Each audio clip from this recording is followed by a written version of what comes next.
Hello বন্ধুরা, আজকে আমাদের খাওয়ার মন গেল আইসক্রিম খাওয়ার জন্যে। তাই আজকে বন্ধুরা মিলে চলে গেলাম আইসক্রিমের দোকানে। নলের গুড়ের আইসক্রিম কিনলাম, সবাই খাওয়া বলে রেডি হয়ে গেলাম। সত্যি আইসক্রিমগুলো দেখতে খুব ভালো, দাম তেমন বেশি নয়, মাত্র 35 টাকা করে পিস এক একটা। এবং ভালো ব্র্যান্ড কোম্পানির আইসক্রিম, খেতেও মোটামুটি টেস্ট আছে। দোকানদার বলল, সেই হিসেবে আমরা এইটাই নিলাম।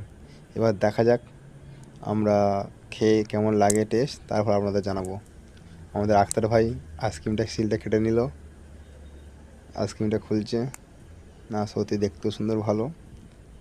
এবং খেয়ে টেস্ট করলাম, টেস্ট করেও দেখলাম না আইসক্রিমটা সত্যি খুব সুন্দর খেতে এবং খুব ভালো লাগলো। আপনারাও খেয়ে বলবেন বা টেস্ট করবেন আইসক্রিমটা, সত্যি অমায়িক খেতে। পরের ভিডিও দেখা হবে।